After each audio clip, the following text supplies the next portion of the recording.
a 29-year-old gaming programmer running to catch the train to reach his office and work on the weekend. But things turned upside down when he decided to take a short nap after working day and night and fixing unlimited bugs. He slept, saying sleeping is his only freedom. But when he opened his eyes, he was isekai'd into a different world. At first, he thought it was all a dream, but it wasn't. Later, he also found out that he's now a 15-year-old teenager. However, before Sato can fully grasp his situation, an army of lizardmen launches an assault on him. Forced to cast a powerful spell in retaliation, Sato wipes them out completely by using special powers, and his level is boosted to 310, effectively maxing out his stats. Now, as a high-leveled adventurer armed with a plethora of skills and no way to return to reality, Sato has to live in this game world.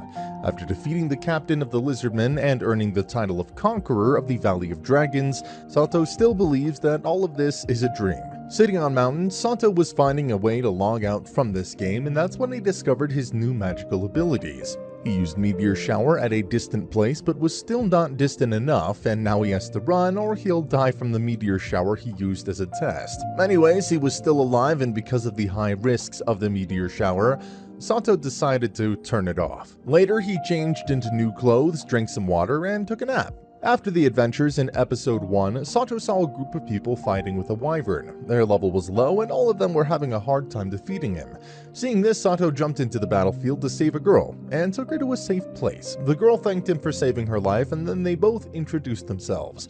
Out of nowhere, two girls attacked Sato thinking he kidnapped their friend. Xena told them to calm down and also that Sato saved her life. Later, they all get along and Sato got an idea of Seiryu City and its traditions. Sato gets a room for his stay and says goodbye to Xena and her friends. Later, he gets his paperwork done and gets a visa for Seiryu City that was valid only for 10 days. Sato booked a place for his stay and learned about the Demon Lord from the innkeeper. After eating his meal, Sato along with Martha went to Tepeda Avenue to get general items such as clothes and other stuff.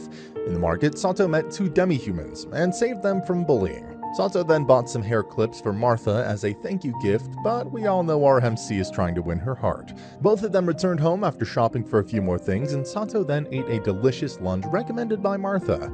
But when he went to sleep, he realized he ate too much. Xena meets Sato and tells him that she has no work today, so she wants to show Sato the beauty of this city. Sato smiled and agreed to go with her. After buying Seiryu patties, both of them sat in front of the fountain and enjoyed their treat. By the way, it pretty much just looked like a date. Xena showed everything to Sato and they ate almost every kind of food. After that, Xena takes Sato to a church where she tells him about a holy sword that glows blue if a person who holds it is a hero. Later, they meet Orna, a priestess that serves Parian, a goddess. Orna thinks of Sato and Xena as a couple and makes a cute joke about it that leaves both of our MCs blushing. Orna had an emergency and left while Xena continued to show Sato her city.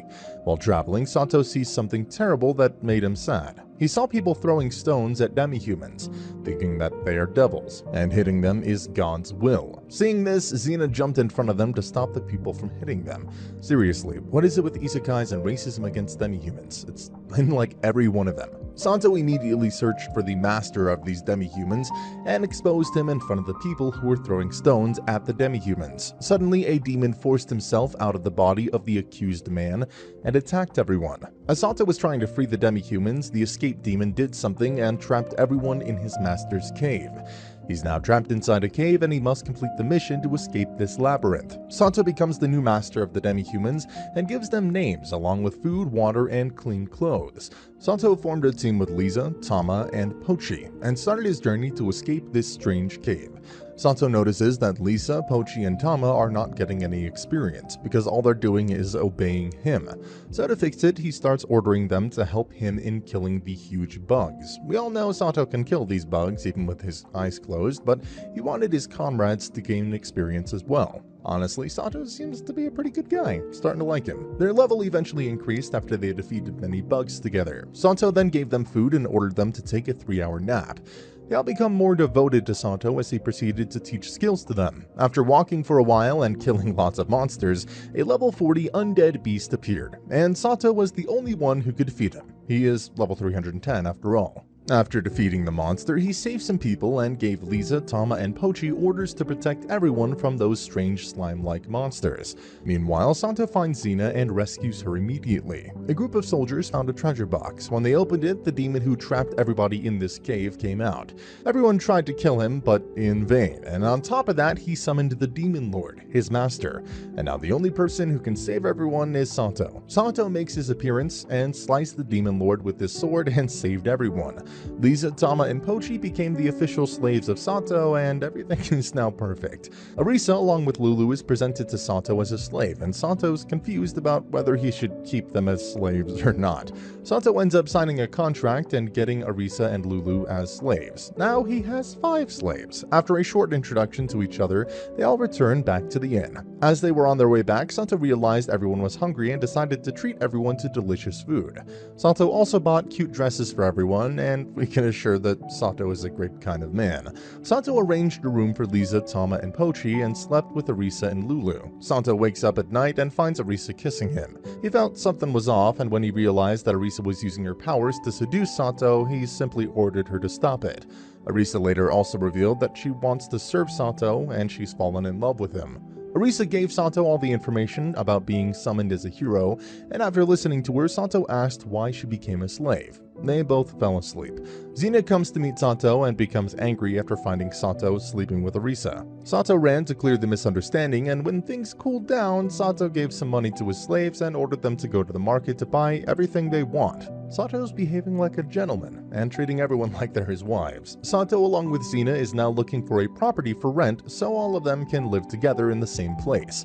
After searching and looking after a few houses, Sato could not find any house and decided to visit the market with Xena. As they were walking in the market, Sato's slaves appeared and showed him all the new clothes they had just bought. Sato liked an earring for Xena and bought it, and then they went to the hall to watch a play. The play was pretty boring, and everyone, including me, wanted it to end. After the play, Xena said goodbye to Sato and went to heal her injured comrades. Suddenly, a large group of flying ants appeared and started to attack the people of the city. Pochi and Tama protected the inn, while Sato and Lisa guarded the main gate along with many other soldiers. The storm of flying ants finally ended, and Sato, along with his slaves, is now once again enjoying a great meal. However, the mystery had only just begun. Sato was attacked by a mysterious shadow on his way back home after drinking, and he was unable to understand what was happening. So, what will happen next? The story's becoming more and more interesting. Sato took the Rat Knight and the Princess to the odd job shop for treatment because they were both wounded. The owner of the shop quickly identified the princess and gave her a bed to sleep in. Her name was Mia, and she was a 130-year-old princess. After taking them there, Sato went back to Arisa and gave medicine to Lulu. After dealing with Lulu, Sato went back to see how Mia was doing. But when he reached there, she was still sleeping. As Sato and Nadi were talking to each other, Mia woke up and Sato immediately ran to see her. Nadi then offered Sato a horse carriage to make it easier for them to travel. Sato immediately buys it and asks Lulu to teach him how to ride it. Lulu and Sato went on the horse carriage, and that's when Sato realized that they were being chased. Sato looked at a tree and found an owl gazing at him. Sato returned back to the odd job shop and met Mise. Mise told Sato that Mia is being targeted by a magician. He further elaborates that Mia has exceptional magical abilities and she's being targeted because of that. Suddenly, a thunder sound is heard and Sato rushes to the main hall thinking an enemy has appeared. Sato was laughing after knowing that they'd all be afraid of thunder, and that's when Tama noticed an owl staring at them. It was the same owl that was chasing Lulu and Sato in the forest, and when Sato recognized him, it was already too late. The owl transformed into the king of the undead named Zen, and he was determined to take Mia with him. Sato stood in front of him and stated his usual introduction about being a merchant. And what a bad timing it was to introduce yourself as a merchant. I mean, you're standing in front of a powerful foe, and you say, "Hello, I'm a merchant." Anyway, after having a little chat, Arisa and Sato fought Zen, and he was strong enough to abduct Mia and escape. Sato chased him, but ended up getting trapped in a shadow dimension. Looks like he activated his trap card. Sato easily escaped the shadow dimension, but Zen moved Sato to a cradle, and the only way to escape this cradle was to conquer it. Sato met a monster in the form of a dryad in the cradle, and that monster was able to move any person from one place to another within the cradle. When he reached the 100th floor, Sato met many homunculi that had taken the form of a human girl. Sato also fought with a giant iron golem Zen created and defeated him easily. When he confronted Zen after reaching the 200th floor, Zen promised to give Sato the Holy Sword and Mia if he could defeat his whole army. Zen took Mia and went to some other place while Zen's army started attacking Sato. Sato fought them and defeated his army easily. You know, it's always fun to see the overpowered protagonist just obliterate things. Anyway, returning to the topic, Sato confronted Zen once more, and this time Zen was applauding him. As promised, Zen gave Sato a holy sword and told him of all his tragic life. Zen also said that while he was reincarnated in this game, he was betrayed by the ones he trusted the most. Zen later begged Sato to kill him, so he can meet his wife in the afterlife. Sato killed Zen and earned the title Undead King Slayer. After the death of Zen, the cradle was about to be destroyed, so Sato rescued Mia, the Dryad, and all the homunculi by taking all of them out of the cradle. All the homunculi decided to stay with Sato, but he can't handle that many girls at one time. I mean, can you blame him? He selected one girl to come with him, and called her Nana. Sato reunites with Xena at the end and gives her the earrings he purchased for her. Sato then started a new journey to take Mia back to the place where she belonged, and now I'm waiting for the reunion between Sato and Xena. Sato's interest in this realm and his desire to learn more about magic are both growing. He's honing his magical abilities so he can level up. The trip was enjoyable and interesting. Sato also experienced a memory involving a shrine close to his grandfather's home. After a long and exhausting trip, Mia is finally reunited with her family. Rat Knights enthusiastically welcome everyone and express their gratitude to Sato for looking after Mia. Sato looked into spells throughout the journey and asked Mia to test them out. She agreed and successfully mastered the bubble wash spells and cleaned everyone, except for our curious Sato, who continued acquiring new titles and conducting new experiments. Everyone slept comfortably. The following day, Sato went to an alchemy store to buy an elixir for some potions, but as soon as he entered, he was drawn to the magic scroll. Sadly, someone else had purchased all the magic scrolls from the store before him, so he must now make a direct purchase. Sato disguises himself that evening and purchases the scrolls from the same shop. Sato's obsession with these magical scrolls was solely motivated by his desire to develop his own abilities. Curious to discover the secrets of another side of the forest, Sato crosses the barrier and is attacked by the soldiers. He then met a witch who asked Sato to come to her house. She then teaches Sato a recipe to make a magic potion on the condition that he must deliver a letter to the city leader named Barkins. Sato returned back to his home and got scolded by Arisa for coming home late. The next morning, Sato sees the witch's apprentice getting chased by a group of bandits and immediately runs to help her. There are currently just 120 bottles remaining after two mysterious persons smashed the cart that was carrying the potion bottles. Barkins is a cruel man and demands 300 bottles as agreed. Sato takes up the responsibility to make the missing bottles as per the agreement. Sato asked Lisa, Tama, Pochi, Lulu, and Nana to help him make the vials, and ordered Nia and Arisa to help Inanimana. Sato first did some study to make the vials dry immediately, and then tried to make a healing potion based on the knowledge Witch had told him. We all know Sato was good at everything, and I mean everything. He managed to complete the 300 bottles of potion before sunset, but things are just getting started. The bandits attacked once again and destroyed everything. Sato already knew that something like this would happen, so he hid the potions before the bandits could destroy them.